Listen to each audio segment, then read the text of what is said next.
Alhamdulillah wassalatu wassalamu ala Rasulillah wa ala alihi wa sahbihi wa mawalah wa la hawla wa la quwata illa billahi wa ba'du.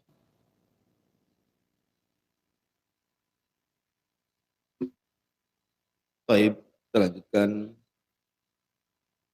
kajian kita masih mengupas tentang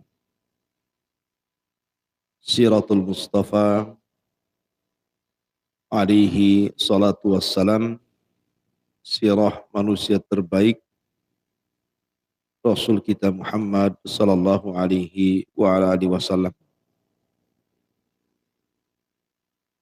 Kemarin kita sudah menjelaskan tentang masa remaja Nabi sallallahu alaihi wa ala alihi wasallam, di mana Nabi sallallahu alaihi wasallam sempat kemudian diajak berdagang oleh pamannya Abu Thalib, tetapi di tengah perjalanan disuruh kembali ke Mekah karena Buhairah rahib, seorang rahib, memberitahu kepada Abu Thalib paman Rasul bahwa ada tanda-tanda kenabian dari anak remaja itu. Makanya kemudian Abu Thalib pun ketakutan dan mengembalikan Rasul ke Mekah dan tidak jadi diajak untuk berniaga. Sampai di sini kisah kita pada minggu yang lalu. Baik, ma'asyiral muslimin yang dimuliakan Allah Subhanahu wa taala. Ketika Nabi sallallahu alaihi wasallam di usia 12 tahun dan Rasul sallallahu alaihi wasallam tidak jadi ikut berniaga dengan Abu Thalib, maka Nabi SAW mulai mencari pekerjaan atau kegiatan. Maka Rasul pun kemudian melamar untuk menjadi penggembala kambing. Penggembala kambing dari kambing-kambing milik orang kaya. Makanya Nabi SAW sendiri yang menceritakan, ma min nabiyyin illa wara'al ghanam. Tidak ada satupun nabi kecuali mereka menjadi para penggembala kambing. Termasuk Anda wahai Rasul, termasuk saya. Jadi Nabi SAW sendiri yang menceritakan bagaimana kehidupan masa remajanya dihabiskan untuk menjadi penggembala kambing. Tapi justru ketika menjadi penggembala kambing inilah akhlak Nabi SAW mulai terkuat, mulai tersebar siapa sebenarnya Rasul sallallahu alaihi wasallam. Nah, ketika Nabi sallallahu alaihi wasallam menjadi penggembala kambing, tentu penggembala kambing bukan hanya Nabi saja. Tapi banyak para penggembala seusia dia ataupun mungkin di atasnya atau mungkin di bawahnya yang sama-sama bekerja untuk seseorang yang kaya yang banyak kambing. Sehingga terkadang salah seorang di antara mereka apabila menghadiri sebuah acara, mereka pun tidak berani meletakkan kambingnya sembarang, karena bagaimanapun kambing ini binatang hidup, tidak bisa diletakkan seperti benda mati. Belum lagi ancaman dari serigala-serigala. Belum lagi harus dirawat memang kambing itu. Sehingga kemudian teman-teman seusianya terkadang menitipkan kambing-kambing itu kepada Nabi sallallahu alaihi wasallam. Kemudian dia menghadiri acara. Kemudian selesai acara, diambil lagi kambing-kambing itu, dan herannya tidak ada satupun kambing yang hilang, tidak ada satu kambing yang sakit, bahkan kambingnya gemuk-gemuk. Dari sini maka Nabi SAW mulai dicintai sesama penggembala. Dan mulailah dikenal akhlaknya Sadiqul Amin. orangnya jujur lagi amanah. Apalagi Nabi SAW diajak oleh teman-teman seusianya itu untuk berhura-hura, maka Rasul tidak mau. Kan di zaman jahiliyah terkenal suka minum khamar, suka berhura-hura, bermaksiat kepada Allah Azza wa Jal, apalagi di usianya gitu ya, usia remaja. Tapi Nabi memilih untuk tidur bersama kambing-kambing dibandingkan harus berhura-hura bersama teman-temannya. Dari situ juga Rasul terkenal sifat iffahnya, menjaga diri dan kehormatan. Tidak pernah menyentuh khamar, tidak pernah berzina, tidak pernah mengucapkan kalimat kotor, dan begitu seterusnya. Dikenal muamalahnya. Jadi satu sisi dikenal amanahnya, karena kalau dititipi sesuatu, maka Nabi akan menjaga titipannya. Situlah dikenal amanahnya. Bahkan orang-orang jahiliyah menitipkan sesuatu kepada Rasul bukan hanya di masa jahiliyah saja. Sampai ketika Rasul jadi Nabi pun masih. Walaupun satu sisi mereka membenci dakwah Nabi, tapi sisi lain mereka butuh kepada Nabi. Jadi kalau mereka safar berniaga ke Syam atau ke Yaman, mereka menitipkan harta mereka di rumah Nabi SAW. Seolah-olah Nabi adalah pencetus bank syariah pertama dalam Islam. Penitipan barang.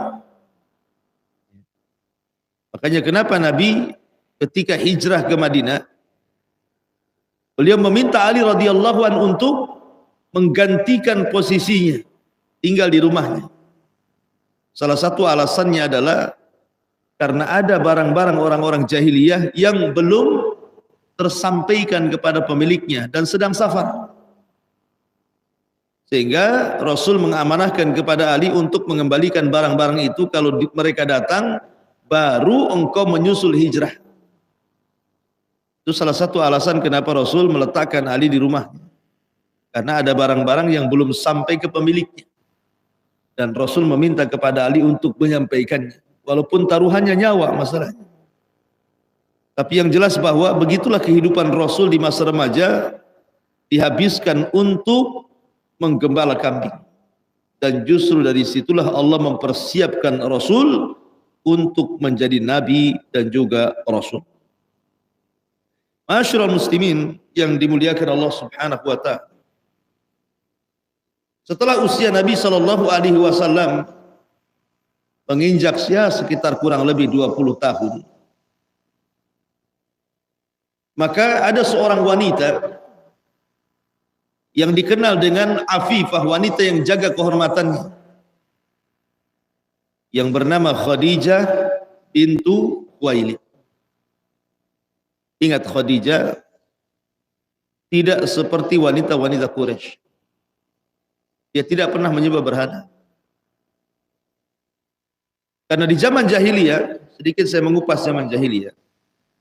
Sebelum kedatangan Nabi SAW, ada 4 orang yang dikenal agamanya Hanif, tidak pernah menyentuh berhala. Pertama, Waraqah ibn Naufal. Waraqah ibn Naufal inilah satu di antara 4 yang tidak pernah menyentuh berhala dan menyembah berhala. Sampai akhirnya Allah takdirkan Waraqah ibn Naufal tanassah, masuk ke dalam agama Nasrani. Awalnya dia memegang agama Ibrahim, tapi karena memang di zaman jahiliyah mayoritas para penyembah berhala, maka dia pun mencari-cari kebenaran. Akhirnya dia ke Syam, kemudian belajar kepada seorang rahib dan menjadi Nasrani. Kemudian pulang ke Mekah, dan dia pun kemudian menginjak sampai tua, dan Allah pertemukan dengan Nabi SAW. Kemudian masuk ke dalam Islam. Kemudian setelah pertemuannya beberapa bulan setelahnya, Waraqah meninggal dunia. Nanti ada kisahnya Waraqah ibn Naufal dengan Nabi SAW dan juga Khadijah bintu Khuwailid. Kemudian yang kedua Zaid ibn Amr ibn Naufal. Zaid ibnu Amrin ibn Naufal. Ini tidak pernah menyentuh berhala. Bahkan Asma putri Abu Bakar Siddiq radhiyallahu anhu menceritakan tentang kisah Zaid ibn Amr ini. Jadi suatu ketika Zaid ini pernah menghadapi para penyembah berhala di Mekah. Kemudian dia katakan, kafartu billat wal Uzzah. Aku mengkufuri Lata dan Uzzah. Artinya bahwa dia terang-terangan menolak agama kesyirikan di Mekah itu. Sampai ke suatu ketika kata Asma, dia pun memandang Ka'bah kemudian mengatakan, ya Rabb, aku ingin menyembah dirimu tetapi aku tidak tahu bagaimana caranya. Aku hanya bisa menyembah dengan hatiku saja. Dari sini kemudian Zaid ibn Amr akhirnya dari Mekah berangkat ke Syam, ingin mencari kebenaran. Sampai di Syam, ada seorang rahib menyarankan kepada Zaid ibn Amr ini untuk pulang kembali ke Mekah. Dan kata sang rahib, wahai Zaid, pulanglah kau ke Mekah kembali. Ini tahun lahirnya seorang nabi. Ini tahun lahirnya seorang nabi, kau akan mendapatkan kebenaran. Maka Zaid ibn Amr ibn Nufail ini pun pulang, tetapi sayang di tengah jalan dicegat oleh para perompak. Kemudian dia pun dibunuh. Tapi sebelum meninggal, Zaid ini dia berdoa kepada Allah Subhanahu wa taala dan mengatakan, ya Rabb, kalau kau haramkan diriku berjumpa dengan nabi akhiruz zaman, maka kau jangan haramkan keturunanku. Akhirnya setelah itu kemudian dia pun mati, dibunuh. Maka salah satu putranya menjadi satu di antara 10 sahabat yang dijanjikan masuk surga. Siapa? Sa'id ibn Zaid ibn Amr. Sa'id ibn Zaid masuk pada kategori al-asyaratu al-mubasyiruna bil jannah. 10 sahabat yang dijanjikan masuk surga, salah satunya Sa'id bin Zaid. Abu Bakar, Umar, Utsman, Ali, Abdurrahman bin Auf, Abu Ubaidah, Ibnul Jarrah, Talha, Zubair, kemudian Sa'id ibn Zaid. Kemudian satunya siapa? Tidak tahu, lupa. Saya pun lupa. Ya, Sa'ad bin Abi Waqqas. Ahsan. Baik, jadi 10 sahabat yang dijanjikan masuk surga. Salah satunya Sa'id ibn Zaid, putra daripada Zaid ibn Amr ibn Nufail. Bapaknya ini salah satu yang hanif, tidak pernah menyembah berhala di zaman jahiliyah. Makanya Umar ibn Khattab kan masih ada kekerabatan. Karena Sa'id ibn Zaid ini menikah dengan putranya, adiknya Umar namanya Fatimah. Itu pula yang menyebabkan Umar masuk Islam kan. Ketika Fatimah, adiknya Umar, dan suaminya Sa'id bin Zaid sedang membaca Al-Quran dan belajar Al-Quran kepada Khabbab ibn Arat. Tiba-tiba Umar datang, kemudian menampar Fatimah sampai terjungkal dengan itu. Pokoknya dia sadar. Kemudian akhirnya dengan sebab peristiwa itu Umar pun masuk Islam. Jadi Umar masuk Islam itu di rumah siapa? Sa'id ibn Zaid. Diarahkan untuk supaya datang ke rumah Arqam bidarir Arqam. Kemudian disuruh untuk menemui Rasul dan masuk Islam. Nah, Umar mengatakan kepada Rasul, ya Rasulullah, bagaimana kondisi Zaid ibn Amr di akhirat? Kan dia tidak pernah menyembah berhala. Maka Rasul mengatakan, nanti pada hari kiamat Zaid ini akan diutus sendirian. Karena dia satu-satunya umat yang tidak menyembah berhala di zamannya maksudnya. Yub'atsuna yaumal qiyamah ummatan wahdah liwahdiha, ummatan liwahdiha. Dia akan diutus pada hari kiamat sendirian di antara semua umat yang menyembah berhala. Dibedakan karena dia memang tidak menyembah berhala masalahnya. Kemudian juga selain daripada Zaid ibn Amr ibn Nufail, di sana ada Utsman ibn Nufail. Tapi terlalu frontal dia dakwahnya, terang-terangan tidak mau menyembah berhala, akhirnya disiksa oleh orang-orang Quraisy dan meninggal. Kemudian di sana ada Ubaidillah ibn Jahas. Ubaidillah ibn Jahas. Jadi ada Waraqah ibn Naufal, ada Sa'id, ada Zaid ibn Amr ibn Naufal, ada Utsman ibn Naufal, dan ada Ubaidillah ibn Jahas. Ini 4 orang yang tidak menyembah berhala di zaman jahiliyah, yang disebut dengan Hanif namanya. Hanifan muslima wa ma kana minal musyrikin. Jadi orang-orang yang tidak menyembah berhala di zaman jahiliyah itu disebut Hanif. La Khadijah bintu Khuwailid ini banyak belajar kepada pamannya Waraqah ibn Naufal, sehingga Khadijah tidak dikenal menjadi penyembah berhala. Dan dia dikenal wanita tahirah yang suci. Sampai-sampai orang-orang jahiliyah menyebutnya dakhaltu minat tahirah wa kharajtu minat tahirah. Aku keluar ke rumah wanita suci, aku masuk ke rumah wanita suci. Begitu mereka menyebutnya Khadijah sebagai imra'atun tahiratun, wanita suci. Karena satu-satunya wanita di zaman jahiliyah yang menutup aurat adalah Khadijah. Padahal Nabi belum ada, tapi dia sudah berjilbab, menutup auratnya. Makanya disebut wanita tahirah suci. Lah Khadijah ini adalah wanita seorang tajirah, pembisnis ulung walaupun dia seorang wanita. Cerdas dalam mengelola harta. Dia mengambil bekerja sama dengan para peniaga-peniaga, bisnismen Mekah yang besar-besar, bekerja sama dengan para pembisnis itu, kemudian meletakkan barangnya di barang-barang mereka. Kemudian mereka yang mengelola, akhirnya Khadijah pun menjadi manusia atau wanita yang paling kaya di zamannya. Bahkan kalau seandainya para pembisnis laki-laki dikumpulkan hartanya yang ada di kota Mekah itu, masih belum bisa menjangkau hartanya Khadijah bintu Khuwailid. Sampai seperti itu ulama mensifatkan saking kayanya Khadijah gitu. Lah akhirnya kemudian Khadijah ini punya budak laki-laki namanya Maisarah. Khadijah mengatakan, wahai Maisarah, tolonglah carikan kepadaku seorang laki-laki yang jujur dan amanah, untuk diamanahkan dengan perniagaannya. Akhirnya Maisarah pun kemudian mencari-cari orang, berjumpalah dengan Nabi SAW.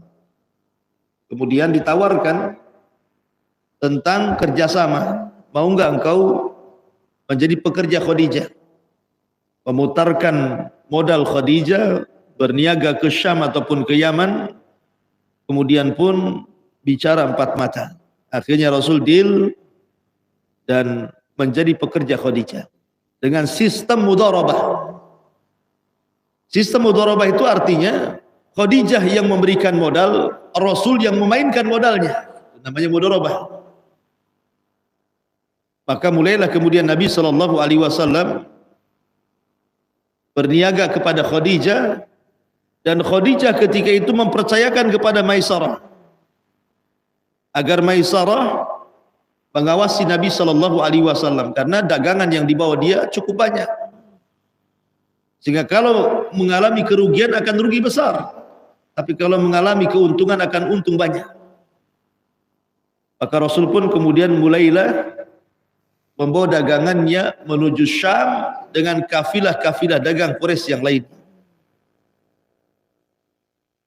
Maka karena Maisarah diamanahi Khadijah untuk memperhatikan Rasul, maka selama perjalanan Maisarah pun berusaha untuk memperhatikan gerak-gerik perjalanan Rasul. Subhanallah. Istilah Maisarah melihat keajaiban yang tidak pernah dilihat sebelumnya. Sepanjang jalan dari Mekah menuju Syam, ada awan yang menaungi Nabi SAW di tengah-tengah terik matahari yang sangat panas dan cuaca ekstrim. Dan dalam riwayat bahwa ada malaikat yang menggiring awan kemudian menaungi Nabi SAW. Karena bagaimanapun namanya padang pasir, Tidak ada pepohonan lain dengan hutan. Sehingga risiko kematian, kehausan, kelaparan itu mungkin gitu ya. Kalau di hutan itu kan masih ada serapan minum, masih ada biasanya air gitu ya. Mau makan masih ada buah-buahan. Kan mau berburu masih ada hewan-hewanan kalau di hutan. Kalau di padang pasir apa yang diburu? Paling ular ya, biawak gitu ya. Padang pasir itu. Jadi intinya bahwa Maisarah melihat keanehan. Kemudian ketika sampai di Syam, di perbatasan Syam, ada sebuah pohon. Maisarah pun kemudian istirahat di situ bersama Rasul. Tiba-tiba Maisarah dikagetkan oleh seorang rahib namanya Buhairah Rahib. Ini kali pertama Buhairah Rahib berjumpa dengan Nabi SAW dan Maisarah. Tapi Buhairah tidak berjumpa dengan Rasul, hanya bertanya kepada Maisarah dan mengatakan, wahai fulan, tidak ada yang duduk di pohon ini kecuali seorang Nabi. Karena sebelumnya orang ya lalu lalang saja, tidak ada yang duduk di situ. Rupanya Rasul SAW duduk di situ. Maka kemudian Buhairah mengatakan, Maisarah, tidak ada orang yang duduk di situ kecuali seorang Nabi. Direkamlah Maisarah, dicatat. Ini juga catatan penting nih, karena harus laporkan kepada Khadijah masalah. Kemudian ketika sampai di Syam, bagaimana Maisarah melihat kepiawaian Rasul dalam berniaga, akhlak Rasul, ucapan Rasul, dan begitu seterusnya, dicatat semuanya. Dan yang lebih mengherankan lagi, Rasul mendapatkan keuntungan berlipat-lipat dari hasil perniagaannya. Dan itu tidak pernah dialami Khadijah sebelumnya oleh para peniaga-peniaga. Maka pulanglah Maisarah bersama Rasul membawa keuntungan besar dari Syam menuju Mekah. Sampai di Mekah, Maisarah bercerita tentang perjalanan dia dengan Nabi SAW. Kemudian dihubung-hubung kaitkan dengan akhlak Rasul yang sangat terkenal di kota Mekah, Shadiqul Amin. Maka ini jadi bahan pertimbangan Khadijah. Siapa sosok yang selama ini menjadi pekerja dia? Muhammad SAW. Lambat laun, maka akhirnya hati Khadijah pun mulai suka dengan Rasul sallallahu alaihi wa ala alihi wasallam. Maka akhirnya Khadijah mengutus siapa? Nafisah, saudaranya Nafisah bintu Khuwailid, untuk melamarkan, karena dia sudah suka. Maka Nafisah diutus Khadijah, coba datang kepada Muhammad, mau enggak dia menikah? Menikah dengan siapa? Yang denganku lah. Ada yang mengatakan ketika itu usia Rasul 25 tahun. Dan ada yang mengatakan ketika itu Khadijah usianya 28 tahun. Ada yang mengatakan 40 tahun. Ada yang mengatakan tamanin wa ishrina sanatan, 28 tahun. Tapi ada juga yang mengatakan arba'ina sanatan, 40 tahun. Ya bisa 28, bisa juga 40. Dan tidak ada aib seseorang menikah dengan wanita yang jauh lebih tua dibandingkan dirinya. Jabir bin Abdullah radhiyallahu anhu, putra daripada Abdullah bin Haram. Abdullah bin Haram ini kan sudah tua. Sudah tua. Anaknya banyak. Laki-laki 1, perempuan 9, masih kecil-kecil. Datang perang Uhud. Maka Abdullah bin Haram datang kepada Nabi SAW ingin jihad. Maka Jabir bin Abdullah ketika itu datang kepada Rasul agar jangan mengizinkan. Wahai Rasul, jangan kau izinkan ayah. Bagaimanapun dia tidak layak berjihad. Dia sudah tua, sakit. Mendengar Abdullah bin Salam ini, Abdullah bin Haram dihalang-halangi oleh putranya Jabir, marah dia. Dia datang kepada Nabi SAW dan mengatakan, tidak, saya akan jihad. Kata Rasul, bagaimana anak-anak? Katanya Abdullah bin Haram, sudah ada Jabir, dia nggak akan merawatnya gitu. Dan Jabir itu anak laki-laki tertua. Kemudian dia menghadap Jabir bin Abdullah dan mengatakan, ya Jabir, laulal jannah la afartuka iya. Kalau bukan karena sorga, aku siap menggantikan posisi. Oh, di sini aku di sana. Tapi jihad ini urusan sorga. Besok akan terjadi perang besar, perang Uhud. Saya harus terlibat dalam amalan-amalan mulia ini. Kalau bukan karena sorga, tentu aku siap digantikan posisiku. Tapi karena ini masalah sorga, aku tidak mau digantikan posisiku. Rupanya apa yang dilakukan Abdullah ibn Haram disusul oleh temannya, namanya Amr ibn Jamuh.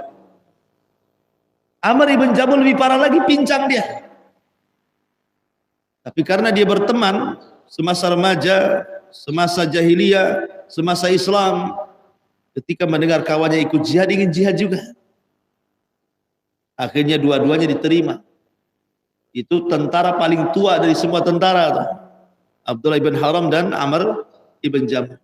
Dua-duanya sakit, yang satu cacat tidak bisa jalan, yang satu sakit. Tapi diterima juga jihad, karena kekeh ingin perang gitu. Allah takdirkan dalam perang Uhud, dua-duanya meninggal. Dan dua-duanya yang pertama kali meninggal di awal-awal. Maka selepas perang Uhud, Nabi memerintahkan suruh menguburkan keduanya dalam satu lubang. Karena di masa ketika beliau keduanya masih hidup, keduanya senantiasa bersama-sama dalam rangka beribadah kepada Allah, maka dikuburkan dalam satu lubang.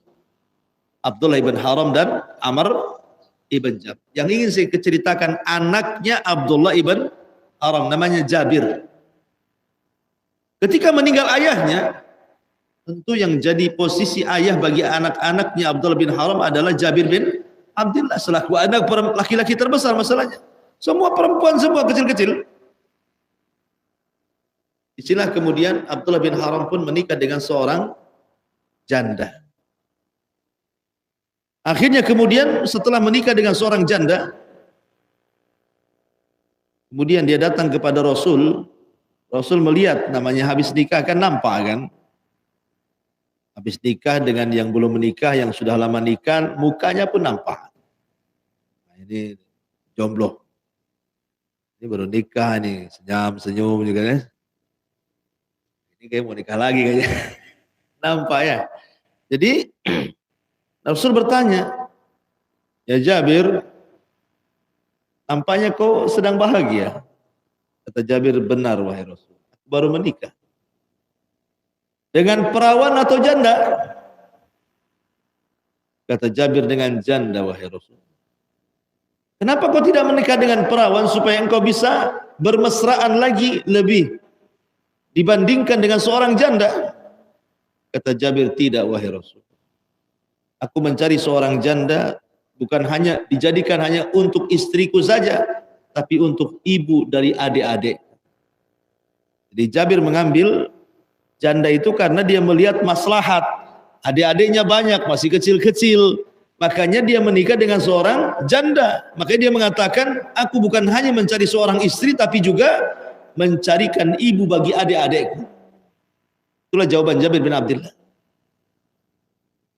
Jadi terkadang janda itu lebih diperlukan dibandingkan perawan gitu maksud.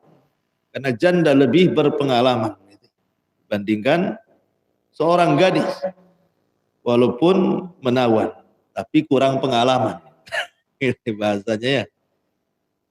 Masyaallah muslimin yang dimuliakan Allah Azza. Jadi ketika Rasul menikah dengan Khadijah, terkadang ya wanita yang memiliki usia lebih daripada seorang suami itu menjadikan suaminya sukses. Karena kecerdasannya, pengalamannya, dan pengarahannya. Seperti Khadijah dengan Rasul. Walaupun mungkin tidak semua, banyak juga yang kalau laki-lakinya usianya lebih muda, perempuannya lebih tua, dia akal-akali pula sama istrinya kan. Atau mungkin istrinya lebih tinggi sekolahnya gitu ya, sarjana lah, suaminya pula lulusan SD, habislah tuh diatur-atur sama istrinya. Ada juga yang seperti itu. Tetapi bagaimanapun kalau seandainya rumah tangganya barometernya adalah agama. Agama loh ya, bukan title, bukan harta, bukan apa. Maka terkadang wanita yang tua itu dibandingkan pasangannya, suaminya, kalau memang ini unsurnya unsur agama, pasti akan lebih mengarahkan dibandingkan yang gadis gitu. Apalagi yang jauh usianya, punya anak, anaknya nangis, ibunya ikut nangis kan gitu ya, karena masih muda masalahnya. Bingung apa yang mau dilakukan. Masyaallah muslimin yang dimuliakan Allah, bukan berarti saya memperjuangkan hak-hak janda. Enggak juga. Ini Ustaz bela janda. Yang perawan gimana Ustaz? Perawan juga cerdas-cerdas juga, sah. Tapi perawan tua yang kebanyakan sekolah enggak mau nikah gitu ya. Masyaallah muslimin yang dimuliakan Allah Azza wa Jalla. Taib. Kembali bahwa Rasul menikah dengan seorang janda yang namanya Khadijah bintu Khuwailid. Khadijah ini sebenarnya ikhwan sudah pernah menikah dengan seorang namanya Atiq ibn Aid. Suami pertamanya namanya Atiq ibnu Aid. Tapi sayang meninggal dunia. Kemudian Khadijah menikah lagi dengan seorang laki-laki namanya Abu Halah At-Taimi. Abu Halah At-Taimi sempat punya anak, tapi kemudian meninggal lagi. Jadi Rasul itu suami ketiga sebenarnya setelah Atiq dan Abu Halah, dan tidak ada masalah. Tidak ada masalah Rasul menikah dengan siapapun, yang jelas barometernya adalah agama. Masyaallah muslimin yang dimuliakan Allah Azza wa Jalla. Singkat cerita kemudian Nafisah pun datang kepada Nabi Shallallahu Alaihi Wasallam bahwa menentukan keinginan Khadijah, dia ingin menikah dengan dirinya. Tapi Rasul itu ikhwan, orang yang beradab, punya akhlak. Dia mengatakan kepada Nafisah, sampaikan kepada Khadijah, hatta asta'dzinu ammi. Aku belum bisa ngasih keputusan sampai aku dapat izin dari pamanku Abu Thalib. Oh, nikah saja minta izin. Padahal Rasul Shallallahu Alaihi Wasallam sudah 25 tahun usianya, artinya orang-orang Arab itu kan nampak ya muda-muda aja nampak tua kan. Lain dengan orang kita gitu, udah tua pun nampak muda gitu. Kalau dibandingkan dengan orang Arab. Tapi orang Arab kan dewasa-dewasa orangnya. Tetapi Nabi punya akhlak karena dia hidup di rumah Abu Thalib sejak usia 8 tahun sampai sekarang usia 25 tahun. Artinya Nabi Shallallahu Alaihi Wasallam sudah lama tinggal di rumah Abu Thalib, tentu harus minta izin sebagai adab. Oh, kalau sekarang mana ada izin-izin mau nikah kan? Apalagi antum merantau dari Jawa, dari Medan, dari Padang, dari mana-mana ke Batam gitu ya. Kali ada janda kaya, betul-betul kaya, menawarkan diri, mau nggak nikah dengan anak? Cantik lagi. Saya kira nggak ada istilah nolak itu. Dan nggak ada istilah izin-izin orang tua itu. Mau kapan gitu. Berapa, tanggal berapa gitu. Kalau bisa besok aja lah, jangan lama-lama. Gitu.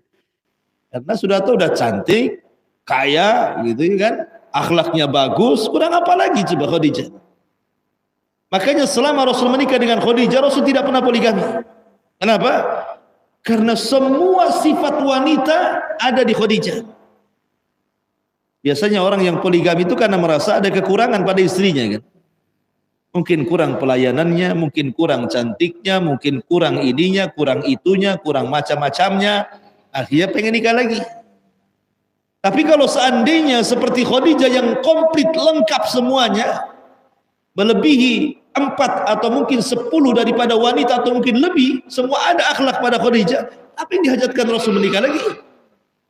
Makanya selama menikah dengan Khadijah, Rasul tidak pernah ada keinginan untuk berpoligami, karena merasa cukup dengan Khadijah. Masyaallah muslimin yang dimuliakan Allah Azza. Intinya bahwa Khadijah pun menunggu keputusan Rasul. Setelah itu Rasul mendapatkan izin dari pamannya. Akhirnya kemudian menikahlah Rasul dengan Khadijah. Ada yang mengatakan maharnya isyruna biqratan, 20 ekor unta. Ada yang mengatakan syittu biqrah, bakarah, 6 ekor unta. Ada yang mengatakan arba'ina arba'ina baqarah. Artinya ada yang mengatakan 40 ekor unta, ada yang mengatakan 20 ekor unta, ada yang mengatakan 6 unta, dan wallahu alam. Ya. Tapi yang jelas bahwa Nabi sangat memuliakan wanita. Menikahlah Khadijah dengan Rasul, dan yang menyampaikan khutbahnya adalah pamannya Abu Thalib sendiri. Kemudian beliau memuji Allah, kemudian juga memuja-muja, kemudian menyebutkan syarafun nasab, bahwa Rasul itu memiliki nasab yang indah, nasab yang baik, dan disebutkan keutamaan Nabi SAW dan begitu seterusnya. Intinya bahwa Abu Thalib yang memimpin prosesi pernikahan dan dia yang menjadikan khutbah nikah. Padahal ketika itu belum ada Islam. Rasul kan belum diangkat jadi Nabi. Masih 25 Nabi, 25 tahun, tapi sudah ada khutbah nikah. Artinya dijelaskan keindah syarafun nasab, kemuliaan nasab dan keutamaan Nabi sallallahu alaihi wa ala alihi wasallam. Dan dari pernikahan ini lahirlah putra-putra dan putri-putri tercinta Rasul. Pertama Qasim, kemudian Abdullah, ini dari laki-laki. Kemudian dari perempuan lahirlah Zainab, disusul dengan Ruqayyah, kemudian disusul dengan Ummu Kulthum, dan yang paling kecil adalah Fatimah bintu Rasulullah sallallahu alaihi wasallam. Tapi sayang kemudian Qasim dan Abdullah anak laki-lakinya meninggal dunia. Sehingga ketika meninggalnya, orang-orang Quraisy kemudian mengejek Nabi sallallahu alaihi wasallam. Maka turunlah surah Inna a'tainakal kautsar fasholli li rabbika wanhar inna syani'aka huwal abtar. Inna syani'aka huwal abtar. Syahidnya di sini. Orang-orang yang mencela dirimu wahai Muhammad lantaran meninggal keturunanmu, maka merekalah yang abtar. Merekalah yang akan terputus. Tidak akan disebut-sebut namanya, akan hilang di lekang zaman, tidak akan dikenal lagi setelahnya. Tapi walaupun engkau meninggal anak laki-lakinya, maka engkau tidak akan hilang penyebutannya. Makanya Allah mengatakan wa rafa'na laka dzikra, dan kami angkat penyebutan dirimu wahai Muhammad, kau tidak akan dilupakan. Makanya nama terbanyak yang dipanggil di dunia adalah Muhammad, Ahmad. Setiap dengar azan kita dengar nama itu. Setiap dengar qomat kita dengar nama itu. Setiap sholat kita membaca nama itu. Setiap ada orang yang bersalawat kita menjawab nama itu. Bahkan setiap ada orang yang melahirkan, ada juga anak-anaknya disebut nama itu Muhammad ataupun Ahmad. Setiap orang masuk Islam terkadang diganti namanya dan dikasihkan nama Muhammad ataupun Muhammad Ahmad. Siapa namanya? Di zaman jahiliyah Michael, Ustaz. Masuk Islam Muhammad Michael. Jadi ada Muhammad, ada Ahmad. Sampai banyak orang-orang non-muslim pun mereka menamai namanya Muhammad. Padahal di luar Islam gitu ya. Saking cintanya dengan Muhammad, karena Muhammad itu kasratul hamd. Tapi lihat musuh-musuh Nabi SAW. Abu Jahal, Abu Lahab, Umayyah, Al-Walid, dan begitu seterusnya. Ataupun kepala gengnya Abu Jahal ya gitu. Tidak ada orang yang menamakan dirinya Abu Jahal sampai hari ini. Sampai siapa ya? Hitler mengatakan Abu Jahal dirinya. Siapa lagi yang bengis-bengis itu? Tidak ada.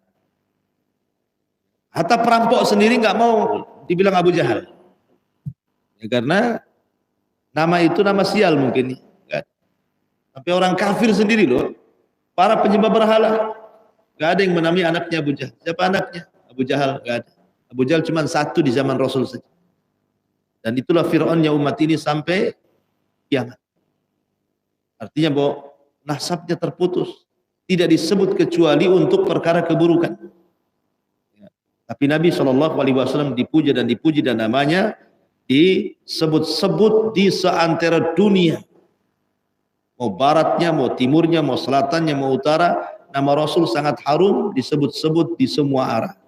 Wallahu a'lam bishawab. Ini yang bisa sampaikan. Ada manfaatnya. Subhanaka wa bihamdika, asyhadu an la ilaha illa anta, astaghfiruka wa atubu ilaik. Allahu taala alam. Assalamualaikum.